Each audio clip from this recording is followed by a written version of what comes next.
Welcome back, my friends. You're about to uncover a system that promises tranquility in the chaos of our endless to-dos.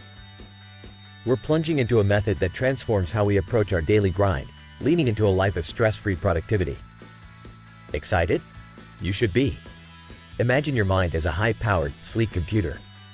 Now, what happens when we overload this sophisticated machine with countless tasks, goals, and ideas? It slows down, struggles, and ultimately, it shuts down. There's an undeniable truth we must all face.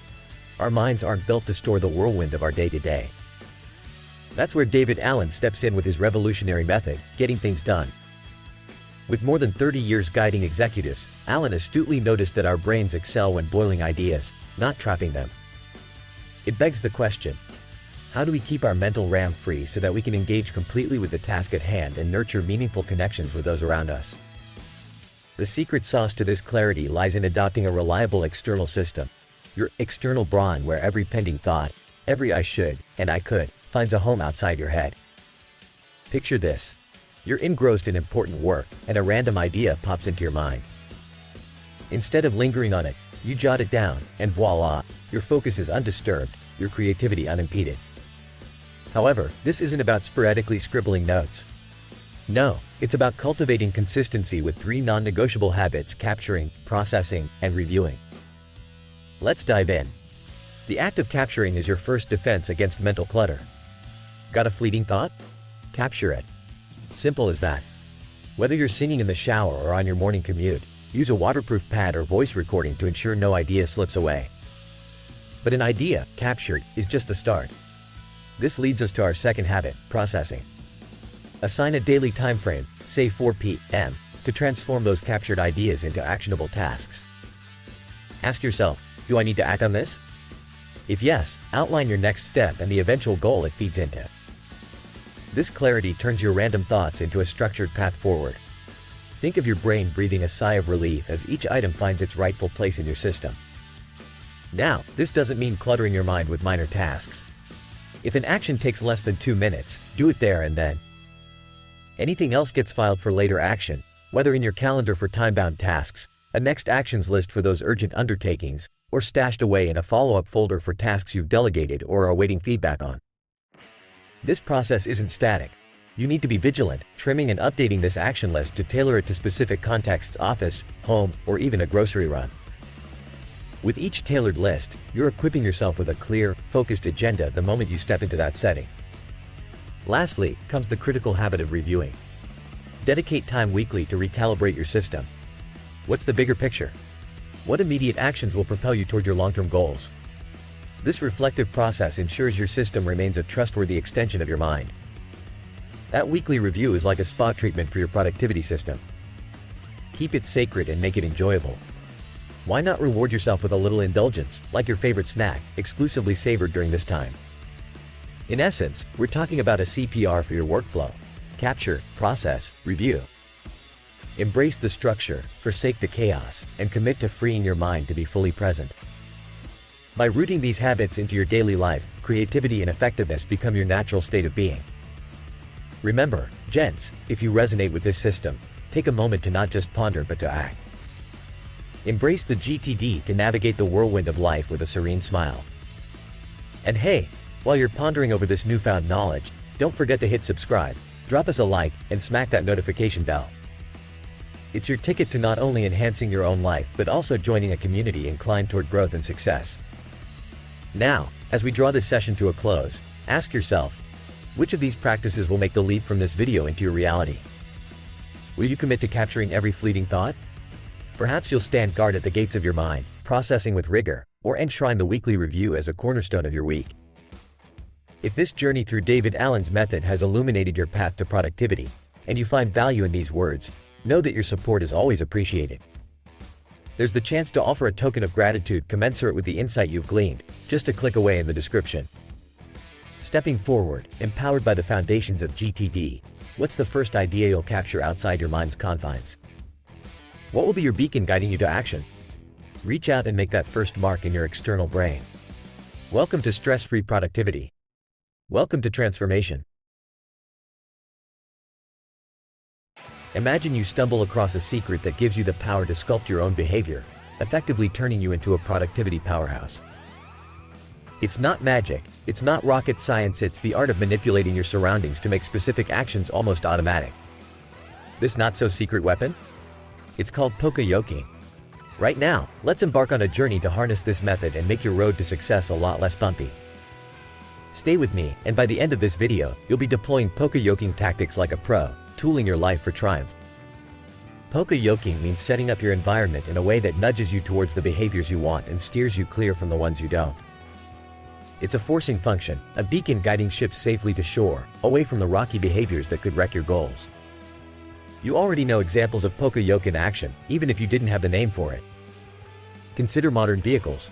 They have a feature that blocks the gear shift from moving to reverse while zooming forward. This simple mechanism saves your car and your wallet from grief. Or think about the GPS devices that become inaccessible while the car is in motion, preventing distracted driving incidents. And here's another. Microwaves refuse to operate when their doors are open, preventing a possible misadventure with radiation. Speaking of personal applications, I've implemented poka-yoking in my daily routine. First is my pull-up bar. I've strategically hung it in my bedroom doorway, turning every entry or exit into an opportunity or a friendly challenge to crank out a few reps. This small adjustment dramatically increased my pull-up count over just a few weeks. No room in my bedroom exists without the pull-up bar greeting me with temptation. Blood pressure monitoring was another task on my radar. To remind myself to check at night and morning, I position the cuff on my journal at night and on my bed every morning. This placement means I can't start my day or end it without this simple health check. Got a craving for cookies? Here's a simple trick: dump the sweet temptations. By emptying my cabinets of junk food, I removed the temptation entirely. I removed the input, so I no longer have to muster the willpower to deny something that's not even there. Traveling without my phone occasionally is another environment tweak that brings huge benefits. It enhances mindfulness, nudges me to engage with my surroundings, and sharpens my communication skills. What about financial management? An alarm on my phone prompts a weekly finance check. It's my cue to analyze bank accounts, credit cards, and tax obligations, keeping my spending in check and my investments in motion. With this system, I've mastered 8 credit cards, avoided late fees, paid no interest, and taken advantage of cashback and sign-up bonuses. Efficiency is key, and this alarm is the linchpin. But here's the game-changing idea. There are 3 unique approaches to achieving your goals. Each level brings you closer to who you want to be, with the 3rd level essentially charging your goals with a dose of steroid-like growth, unbound by energy or financial limits.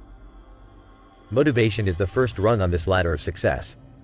It's the initial spark of energy compelling you towards action, like that first day back at the gym or the moment you decide to eat more greens. Yet we all know how fleeting that first spark can be. Motivation is a fickle friend. It thrives on novelty but shrinks away from routine. That's when you need the second rung, discipline. This is the ability to push through tasks you'd rather skip because you're eyeing the long-term win. Discipline is powering through a workout when every muscle is begging for rest, or saving instead of splurging even when it means passing on instant gratification. But even discipline has its kryptonite, willpower depletion. As your day progresses, that willpower battery drains. Do too much too soon, and you might find yourself succumbing to temptation by the day's end. Avoid relying solely on motivation or discipline. Both are necessary, but not infallible. This revelation leads us to the 3rd and top rung, mastering your environment. It's creating a world where the right choices are the easiest ones to make. If you remove those who peddle cookies, you don't have to summon the willpower to refuse, you simply won't be asked. Your environment influences behavior powerfully and consistently. Placing the blood pressure cuff in plain sight nudged me to use it. By changing my surroundings, I enabled myself to make healthier decisions without additional mental effort. Or take the coffee maker example for many. Coffee is a vital morning ritual, yet waking up to prepare it can be a struggle. An automatic coffee maker, strategically placed, can coax the most ardent sleeper out of bed with the alluring aroma of fresh coffee. So, let's wrap this up by illuminating the power of poka-yoking. What can you poka-yoke in your life? Are there objects, tools, alarms, or apparatuses you can arrange to make your goals nearly zip-tied to your daily routine? Remember, motivation can start engines but will evaporate. Discipline can keep them running but may wane. Your environment, however, can essentially drive you most of the way there. As you contemplate your environment and its immense power over your habits, hit that subscribe button, like this video, and ring the notification bell to lock in your commitment to improvement. Be one of the select few who wield this newfound understanding to great effect. Gentlemen, our time is valuable, and so is your engagement with these ideas. What actions will you take from what we've covered today? Share in the comments, and if you found this video to be of substantial value, feel free to show appreciation with a tip. The link is in the description. Until next time, this is Max Sterling, signing off. Shape your environment, shape your future. Let's build success together.